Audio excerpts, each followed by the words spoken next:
Marcus Johnson was never the kind of kid to get into trouble. At 14, he was an honor roll student, a talented basketball player, and a quiet, respectful boy who always obeyed his father's rules.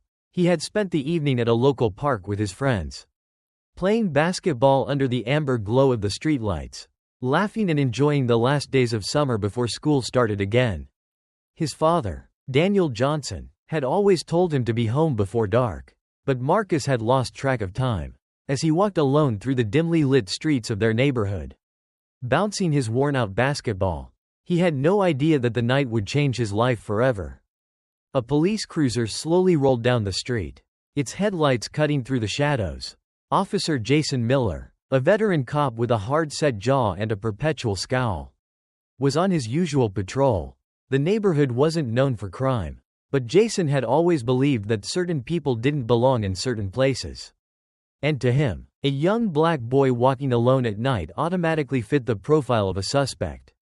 Marcus heard the car behind him before he saw the flashing red and blue lights. His heart skipped a beat, but he took a deep breath and kept walking. His father had warned him about situations like this, how to stay calm, how to comply, how to ensure he didn't make any sudden movements. "Hey, you, stop right there." Jason's voice rang out, sharp and commanding. Marcus stopped, slowly turning around, his hands visible at his sides. "Yes, sir?" Jason stepped out of the car, one hand resting on his holstered gun. "What the hell are you doing out here?" "I was just heading home. Sir, I live on Maple Street," Marcus said carefully, keeping his voice even. Jason narrowed his eyes, stepping closer. "Is that so? What's in your pockets?" "Just my phone and my house keys," Marcus said, already reaching into his pocket to show them. "Keep your hands where I can see them," Jason barked, making Marcus freeze. A cold wave of fear swept through Marcus as the officer's glare bore into him.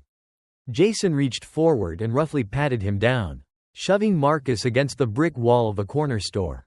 "Look at you, walking around here like you own the place," Jason muttered, his grip tightening on Marcus's shoulder. "You fit the description of a suspect we're looking for. You got any ID?" "My school ID is in my backpack at home," Marcus replied, his voice shaking now. "Convenient," Jason sneered. Without warning, he grabbed Marcus's arm and twisted it behind his back, slamming the boy's face against the wall. "You think I don't know your type? Hood rats like you are always up to something." Marcus gasped, pain shooting through his arm. "Please, I didn't do anything." Jason didn't care. He enjoyed the power. He enjoyed making people like Marcus feel small, feel helpless. He pressed harder, smirking as Marcus struggled. A few people across the street stopped to watch, but no one intervened. This was a familiar scene in America, one that most people had become too afraid or too numb to challenge. "You little punks think you can just walk around wherever you want. But not in my city," Jason snarled. He let go of Marcus just long enough to shove him onto the sidewalk. "Get the hell out of here before I decide to arrest you for loitering." Tears burned in Marcus's eyes as he scrambled to his feet, clutching his sore arm. He didn't say anything. He didn't argue. He just ran, his heart pounding as the humiliation and fear burned through his chest. When he finally reached home, his father's black SUV was parked in the driveway. The porch light was on, casting a warm glow that usually made him feel safe. But not tonight. Marcus hesitated before stepping inside, his hands shaking as he reached for the doorknob. He wasn't sure how to tell his father what had just happened. Daniel Johnson had spent the evening going over classified reports in his home office, buried in paperwork for an ongoing FBI operation. He rarely took work home, but lately, things had been tense at the bureau, and he needed the extra hours to stay ahead. He glanced at the clock and frowned. Marcus should have been home by now. He stood up, stretching his sore shoulders, and was about to call his son when the front door creaked open. Daniel turned, expecting to see Marcus bouncing in with his usual energy. Instead, he saw his son standing in the doorway, his shoulders slumped, his face pale. "Marcus?" The boy hesitated before stepping inside, closing the door behind him. His eyes were red, and his right arm was cradled against his body. Daniel's stomach dropped. "What happened?" he asked, his voice sharp with concern. Marcus swallowed hard, struggling to hold back tears. "A cop stopped me. He pushed me against a wall. He said I looked like a suspect." Silence filled the room. For a long moment, Daniel didn't move. His fingers clenched into fists, and his entire body tensed. He knew exactly what had happened. "Who was it?" he asked, his voice dangerously low. "I don't know his name. But, he was white. Tall. He had short blonde hair and blue eyes." Daniel didn't need more than that. He already had a suspect in mind. He took a deep breath, trying to suppress the rage boiling inside him. "Did he hurt you?" Marcus hesitated, then nodded. "He twisted my arm and shoved me to the ground." Daniel felt his vision darken. He had seen cases like this before, innocent young men harassed and brutalized for no reason other than the color of their skin. But this time, it was personal. "You did the right thing by coming straight home," Daniel said, forcing himself to stay calm. "We're going to deal with this." Marcus's lip trembled. "Dad, what if he comes after me again?" Daniel kneeled in front of his son, placing firm hands on Marcus's shoulders. "No one is going to hurt you again.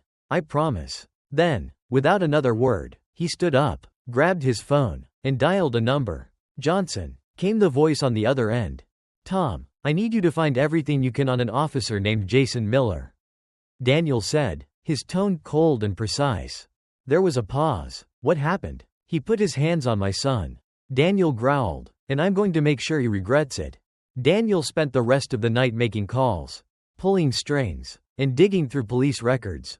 His FBI credentials gave him access to databases that the average citizen couldn't reach. By the early morning hours, he had everything he needed. Jason Miller wasn't just a bad cop, he was a predator. Multiple complaints had been filed against him for excessive force, all against Black or Hispanic men. But every single time, the cases had been dismissed. The system had protected him. But this time, Jason had made a mistake. This time, he had gone after the wrong child. And Daniel was going to make him pay. The sun had barely begun to rise over Washington, D.C., when Daniel Johnson stepped out of his house, his face set in grim determination. He had spent the entire night gathering information, making calls, and reviewing Jason Miller's history. What he had found only fueled his fury. Jason Miller was not just a racist cop, he was a predator with a badge. A man who had built his career on terrorizing Black and brown people with impunity. Complaints against him had been filed and buried. Cases had been dismissed. Witnesses had disappeared. And somehow, through it all, Jason had remained untouchable. Until now. Daniel slid into his black SUV, his grip tightening around the steering wheel. He was not just a father seeking justice, he was a highly trained FBI agent. And Jason Miller had just made the mistake of attacking the wrong child. As he drove toward the precinct where Jason was stationed, he made one last call. "Lisa, it's me," Daniel said as soon as the call connected. Lisa Carter was one of the best investigative journalists in the city. A relentless truth seeker who had made it her mission to expose police corruption. Daniel had worked with her in the past, feeding her information when he needed the public on his side. "Daniel, what's going on?" "It's 6 in the morning," Lisa said, her voice groggy. "A cop named Jason Miller assaulted my son last night. I need you to dig into his past, everything. From his academy days to his latest patrols. If there's dirt on him, I want it in tomorrow's headlines." Lisa was silent for a moment. Then she exhaled sharply. "Damn, your son? Are you serious?" "Dead serious. And I need the world to know exactly who this bastard is." "Say no more. I'll get my team on it." Daniel hung up and pulled into a parking lot across from the police precinct. He didn't plan on going inside, at least. Not yet. He wanted to see Jason first. He wanted to look the man in the eye before he tore his world apart. A few minutes later, a squad car pulled into the lot. Jason Miller stepped out, stretching and adjusting his belt. He looked like he hadn't slept much either. But there was no sign of regret or worry on his face. He was just another cop starting his shift, unbothered by the damage he had done the night before. Daniel clenched his jaw. He waited until Jason had crossed the lot before stepping out of his SUV and calling his name. "Officer Miller." Jason turned, frowning as he sized up the man walking toward him. Daniel Johnson was tall, broad-shouldered, and carried himself with the confidence of a man who had seen battle. "Can I help you?" Jason asked, his tone dismissive. "You put your hands on my son last night." Jason's expression didn't change, but something flickered in his eyes. recognition, a hint of unease. Your son? He repeated. What, the kid from last night? He looked suspicious. I did my job. Daniel took another step closer. His voice low and controlled. You assaulted a 14-year-old boy. You slammed him against a wall and threw him to the ground. That's not doing your job. That's abuse. Jason smirked. Kid should have known better than to mouth off to an officer. Daniel's fist clenched, but he didn't let his anger control him. Not yet. You made a mistake, Miller, and I'm going to make sure it costs you everything. Jason laughed, a short, mocking sound. You think I'm scared? I've been a cop for 15 years. You don't scare me, tough guy. Daniel's smile was cold. That's where you're wrong. You don't know who I am. Do you? Jason's smirk faltered. Daniel took another step forward, lowering his voice so only Jason could hear. I'm Special Agent Daniel Johnson, FBI. Jason's face paled slightly. And I'm about to make sure you never wear that badge again. For the first time, Jason looked unsure. He glanced around the lot, as if checking to see if anyone was watching. You can't touch me, Jason muttered, but there was less conviction in his voice now. I have friends in the department. Daniel leaned in, his voice a whisper of lethal promise. And I have the entire federal government behind me. You assaulted the son of an FBI agent. You picked the wrong damn kid to mess with. Jason took a step back. But Daniel wasn't done. You think your friends will protect you? Daniel continued. By the time I'm done, they'll throw you under the bus so fast your head will spin.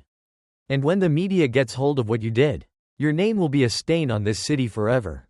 Jason swallowed, his jaw tightening. You're done, Daniel said, his voice final. You just don't know it yet. Then he turned and walked away, leaving Jason standing there, his cocky smirk gone, his confidence shaken. As Daniel got back into his SUV, he checked his phone. Lisa had already texted him back. Got some serious dirt on Miller. Internal Affairs buried multiple excessive force complaints. I'll call you soon. Daniel allowed himself the faintest smile. The hunt had begun, and Jason Miller was about to learn what it meant to be prey. The morning sun cast long shadows as Daniel sat in his FBI office, staring at the evidence he had gathered on Jason Miller. His desk was cluttered with reports, filed complaints, and internal memos from the police department. Each page told the same story. Jason had been a problem for years. But the system had protected him. Until now. His phone buzzed. It was Lisa Carter. I hope you're sitting down for this, Lisa said, her voice laced with urgency. Miller has more skeletons in his closet than a damn graveyard. I found records of at least 6 excessive force complaints against him, 3 involving minors. All young black or Hispanic boys. But guess what? Daniel already knew the answer. Let me guess. All dismissed. Every single one. Lisa exhaled. I also dug up an old case from 4 years ago. A black man named Terrence Wells was shot and killed by Miller during a routine stop. Miller claimed Wells reached for a weapon, but no gun was ever found. The family sued, but the case disappeared after the police union stepped in. The city settled out of court, but the details were sealed. Daniel's grip tightened around his phone. He's a repeat offender, and they let him keep his badge. Lisa's voice hardened. It gets worse. Internal Affairs launched an investigation into Miller last year after another officer reported him for racist remarks and violent behavior. But the IA investigator mysteriously dropped the case, and Miller was promoted 6 months later. Daniel felt his blood boil. Someone's protecting him, no doubt, and they'll try to protect him again when we go public. Lisa hesitated. Look, Daniel, I'm running the story, but this is going to get ugly. You know how these cases go. The department will close ranks. The union will back him. And they'll spin this into just another officer doing his job. Are you ready for that? Daniel's voice was ice cold. They don't understand who they're dealing with. I'm not just some grieving father. I'm the goddamn FBI. Lisa chuckled dryly. That's what I was hoping to hear. The story drops tonight at 8 p.m. I'll send you the final draft before it goes live. Daniel ended the call and leaned back in his chair, exhaling slowly. It had begun. The storm was coming, and Jason Miller wouldn't have anywhere to hide. Jason Miller sat in his squad car outside a gas station, sipping coffee and trying to shake the gnawing sense of unease in his gut. His conversation with Daniel Johnson that morning had rattled him more than he cared to admit. He had been untouchable for years, His superiors had always looked out for him. And the union had his back. But this felt different. His phone buzzed. It was Captain Harris, his direct superior. "Get your ass to my office. Now." Jason cursed under his breath and tossed the coffee out the window before speeding toward the precinct. When he arrived, Harris was already waiting for him. Arms crossed, face like stone, the blinds were shut, and the door locked behind them. "You're in deep shit," Harris growled. "That FBI agent, Daniel Johnson, he's coming for you." Hard. Jason forced a scoff. "So what? You've always had my back." The union can't save you from an FBI investigation." Harris threw a newspaper onto his desk. "Lisa Carter is about to drop an article tonight exposing your history of complaints. Johnson gave her everything. By tomorrow morning, you'll be the face of police brutality in this city." Jason felt a cold sweat break out. "What do we do?" Harris leaned in. "We shut this down before it spirals. Johnson's dangerous. We need to discredit him. Make it look like he's got a vendetta. Like he's using his position at the FBI to settle a personal score." Jason swallowed hard. "And if that doesn't work?" Harris' eyes darkened. "Then we find another way to make this problem go away." Jason understood exactly what that meant. Daniel was in his driveway, talking to Marcus, when he noticed a black SUV parked down the street. The windows were tinted, but he could feel the weight of unseen eyes watching them. Marcus followed his gaze. "Dad? What's wrong?" Daniel forced a smile. "Nothing, son. Go inside." Marcus hesitated but nodded, disappearing into the house. As soon as the door closed, Daniel walked toward the SUV, his hand hovering near the concealed weapon at his waist. Before he could reach it, the car peeled away, tires screeching. A warning. Daniel's phone rang. "Johnson," he answered. A deep, unfamiliar voice came through the line. "You need to back off." Daniel smirked. "Or what? Or you and your family are going to regret this." Daniel's patience snapped. "Listen to me, you cowardly son of a bitch. You think threats are going to scare me? I've spent my life hunting scum like you. If you come near my son again, I swear to God, I'll bury every single one of you." The line went dead. Daniel stood there for a long moment. His jaw clenched. They had made their move. Now it was his turn. He wasn't just going to expose Jason Miller. He was going to burn down the entire corrupt system that had protected him. By the time Lisa Carter's article dropped at 8 p.m., social media exploded. Officer Jason Miller. A history of violence and racism hidden by the system. The article was brutal. It detailed every excessive force complaint, every buried investigation, every victim who had been silenced. Within an hour, protests had already begun outside the police precinct. The department was forced to release a statement promising an internal review of Miller's actions. But Daniel knew that was just a smokescreen. His phone rang again, this time. It was an old friend from the Justice Department. "Daniel, I just got wind that the police union is trying to bury this. They're scrambling to protect Miller."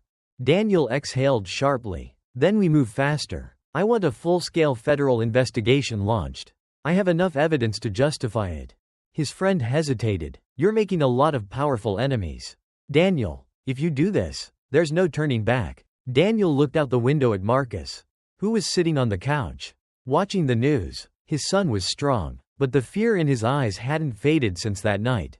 "There was no choice. I was never planning to turn back," Daniel said. "Push the investigation through." As he hung up, another notification appeared on his phone. A message from Lisa. "Sources say Miller is panicking.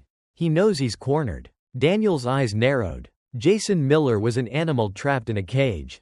And when animals were cornered, they became desperate. Daniel had won the first battle. But the war had only just begun.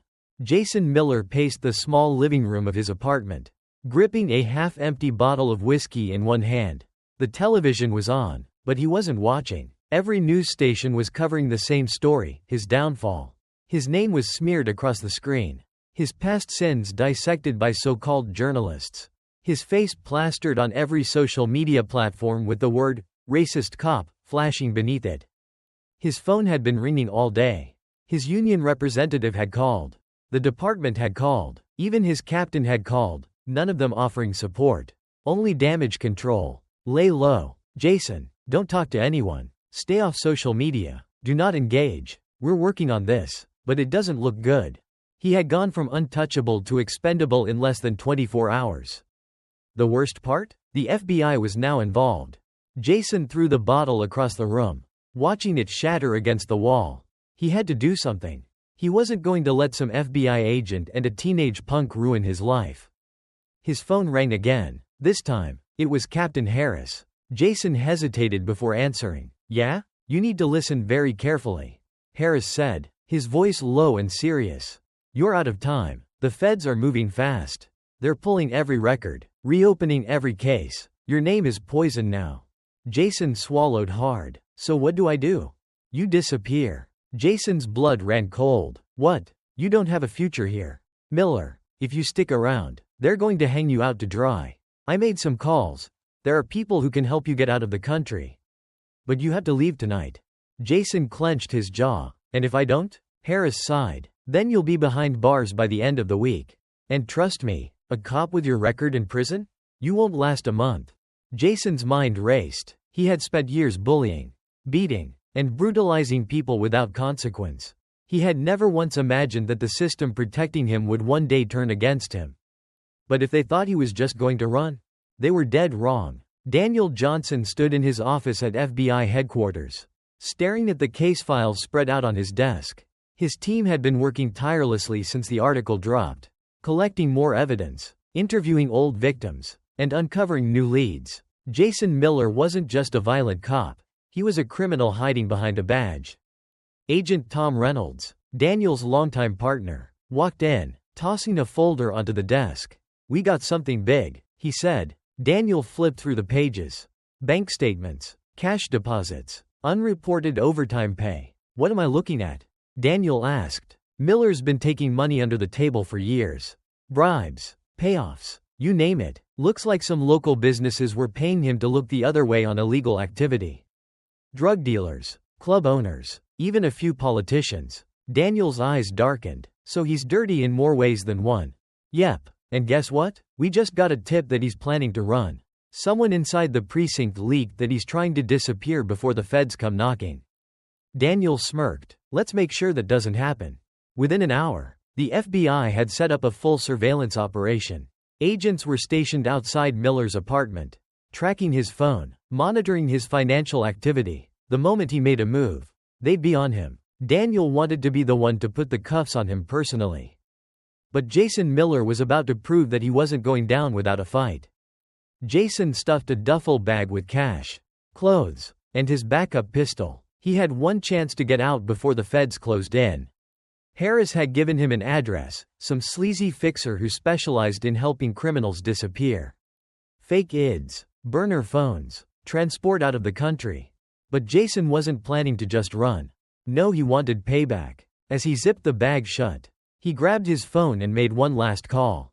"Johnson's kid," he said, his voice low. "Where does he go after school?" There was a pause. Then the voice on the other end said, "What the hell are you planning, Miller?" Jason smiled darkly. "Just tying up loose ends." He hung up and grabbed his gun. If he was going down, he was taking Marcus Johnson with him.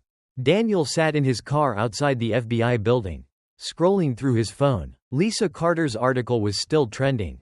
People were protesting outside the police department.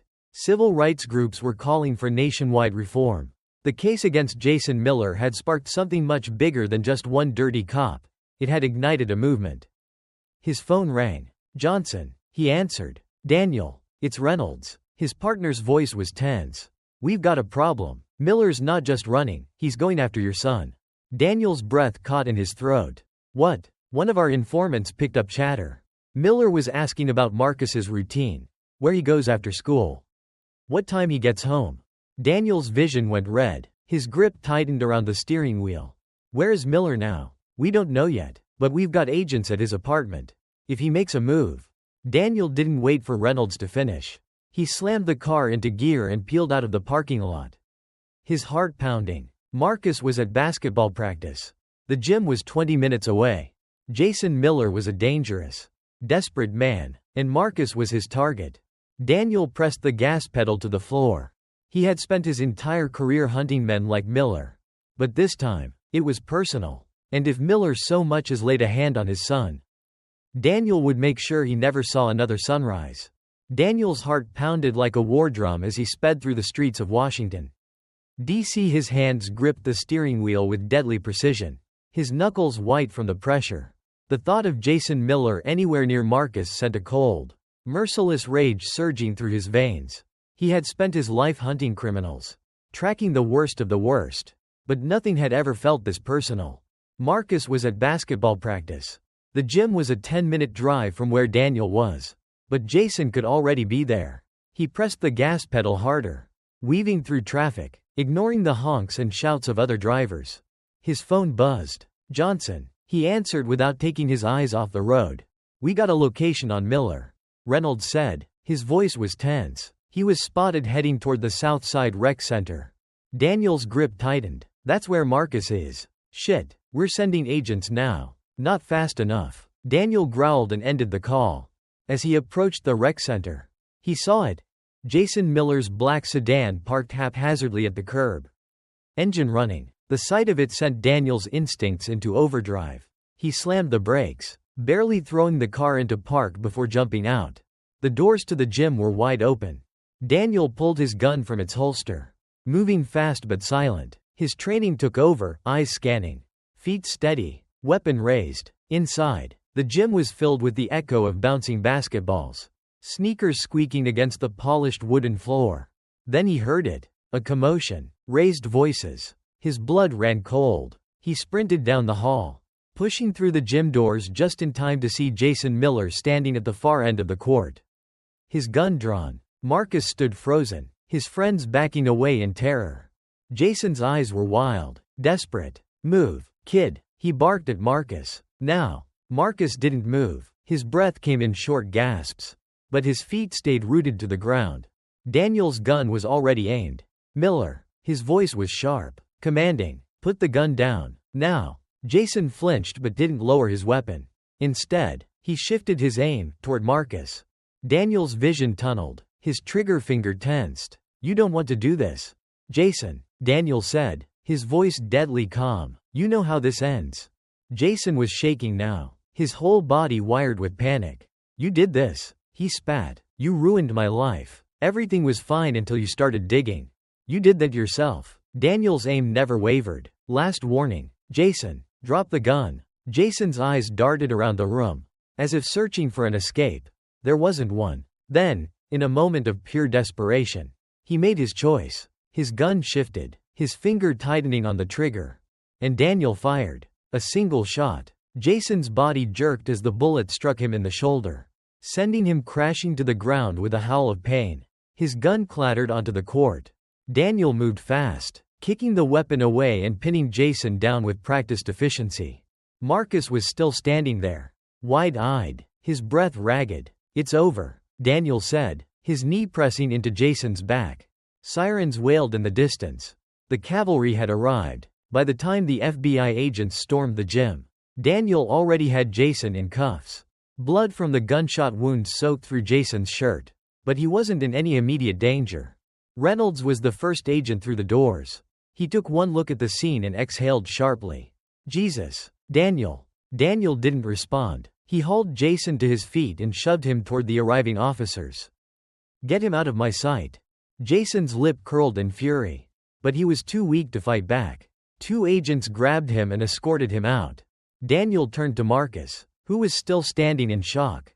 "Marcus," Daniel said gently, "you're okay now." Marcus blinked, then let out a shaky breath. And then, without warning, he threw himself into his father's arms. Daniel held him tightly. "I was so scared," Marcus whispered. Daniel closed his eyes for a brief moment, swallowing the lump in his throat. "I know, son, but it's over." And for the first time in what felt like forever, it really was. The news exploded. Disgraced officer Jason Miller arrested after FBI sting. Former police officer faces federal charges for corruption and assault. Brave teenager refuses to back down against his attacker. Jason Miller's crimes were no longer secrets buried under bureaucracy. The entire country was watching as he was charged with civil rights violations, excessive force, and obstruction of justice. More victims came forward. A full federal investigation was launched into the police department. uncovering a web of corruption that went far beyond just Miller. Captain Harris resigned before he could be indicted. Several high-ranking officials were put under investigation. And Jason? He was denied bail. He would face trial in front of a federal court. And with the evidence Daniel had gathered, there was no chance he would ever walk free again. Daniel watched the coverage from his office. His job wasn't done yet. There were still too many Jason Millers out there. Still too many systems protecting them. But this was a start. And Marcus? He had change, too. It was a warm afternoon when Daniel found Marcus sitting outside on the front porch. Staring into the distance, the bruises on his face had faded. But the memories hadn't. "You okay, kid?" Daniel asked, sitting beside him. Marcus was quiet for a moment. Then he nodded. "I think so." Daniel studied him. "You know, you were brave in that gym. You stood your ground." Marcus hesitated, then looked up at his father. "I don't want to be afraid anymore." Daniel nodded slowly. "You don't have to be." Marcus exhaled. "I was thinking, maybe I want to do what you do one day." Daniel smiled. "Be an FBI agent?" Marcus shook his head. "No, I want to be a lawyer. I want to make sure people like Jason Miller never get away with what they did." Daniel's chest swelled with pride. "Then you will." Marcus grinned. And for the first time in a long time, he looked at peace. The war against injustice wasn't over. But the Johnsons had won their battle. And that was enough for now. The courtroom was packed. Every seat was filled with journalists, activists, community leaders, and citizens who had followed the case of Jason Miller from the very beginning. Camera flashes went off as people murmured among themselves, their voices a low buzz of tension. At the front, sitting in the defendant's chair, was Jason Miller. He looked thinner, his face pale, the arrogance that once defined him stripped away. His suit was pressed, his lawyer seated beside him, but nothing could hide the fact that he was a man unraveling. On the opposite side of the courtroom, Daniel sat with Marcus beside him. He kept a firm hand on his son's shoulder, offering silent reassurance. They weren't just here for justice. They were here to make sure no one ever forgot what Jason had done. "All rise." The bailiff called as the judge entered. The trial had officially begun.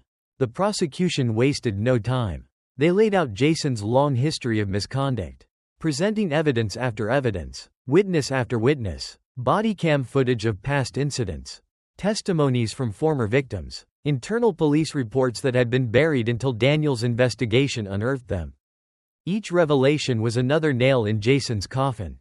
The defense tried to argue that Jason was simply a dedicated officer who had been under pressure, that his use of force had always been within reason. But their argument crumbled quickly. The facts were undeniable. Then came the moment everyone had been waiting for. Marcus took the stand. The room fell silent as the 14-year-old stepped forward, his hands steady, his gaze locked on Jason. The judge swore him in. And then the prosecutor began. "Marcus, can you describe what happened to you on the night of the assault?" Marcus took a deep breath. "I was walking home. Jason Miller stopped me. He told me I looked suspicious. I told him I was just heading home. But he didn't believe me. He threw me against the wall and pushed me down." His voice didn't shake. He didn't flinch. He wasn't the terrified boy from that night anymore. "Did he use any racial slurs against you?" Marcus hesitated, then nodded. "Yes." The prosecutor's voice was firm. "Can you repeat what he said?" Marcus swallowed. "He called me a thug. Said people like me don't belong here." Gasps rippled through the courtroom.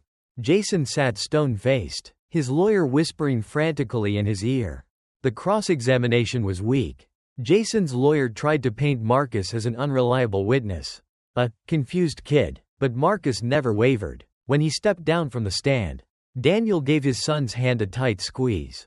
"You did good, kid." As the trial progressed, the city held its breath. Protests outside the courthouse grew by the day. People demanded justice, holding up signs with Marcus's name, with the names of Jason Miller's past victims. The entire country was watching. News stations dissected every development. Social media exploded with support for Marcus and Daniel. Civil rights groups called for nationwide police reform. Jason Miller had become a symbol of everything wrong with the system. And now, he was facing his reckoning. When the prosecution rested its case, the defense was out of options. They called only one witness, Jason himself. It was a disaster. Jason took the stand, trying to defend his actions. But he came across as cold, defensive. "I did what I had to do," he said. "That kid looked like a threat." The prosecutor pounced. "A 14-year-old honor student looked like a threat to a trained officer?" Jason hesitated. I didn't know that at the time. But you assumed he was dangerous because of the color of his skin. Didn't you?" Jason floundered. His lawyer tried to object. But the damage was done. By the time the closing arguments were made, there was little doubt about the outcome. The jury deliberated for 2 days. Outside the courthouse, thousands gathered, waiting. The tension in the air was thick, almost suffocating. Daniel and Marcus sat side by side in the front row of the courtroom when the jury finally returned. The judge asked the foreman to read the verdict. "On the charge of excessive force, we find the defendant guilty." A murmur spread through the room. "On the charge of civil rights violations, we find the defendant guilty." People started clapping. "On the charge of obstruction of justice, we find the defendant guilty." The judge banged his gavel, demanding silence. But it was impossible. Jason Miller sat there, frozen, his face blank. Daniel exhaled, gripping Marcus's shoulder. It was over. When the sentencing was announced, 25 years in federal prison, the entire city erupted. Justice had been served. A month later, things were different. The case had sparked national change. New policies were being implemented. Investigations into police misconduct were being reopened. Daniel had even been called to testify before Congress about systemic racism in law enforcement. But for him, the real victory was at home. One evening, he found Marcus sitting outside on the porch, staring at the stars. Daniel sat beside him. "Penny for your thoughts?" Marcus smiled faintly. I can't believe it's over." Daniel nodded. "It'll never be fully over, son, but we made a difference." Marcus exhaled. "I've been thinking a lot about what's next." "Oh?" Marcus looked at him, eyes full of determination. "I want to become a lawyer. Not just for me, for everyone who's ever been in my position." Pride swelled in Daniel's chest. "You'll be a damn good one," he said. Marcus grinned. The world had tried to break them, but they had fought back. And they had won. The future was theirs to shape. And they were just getting started.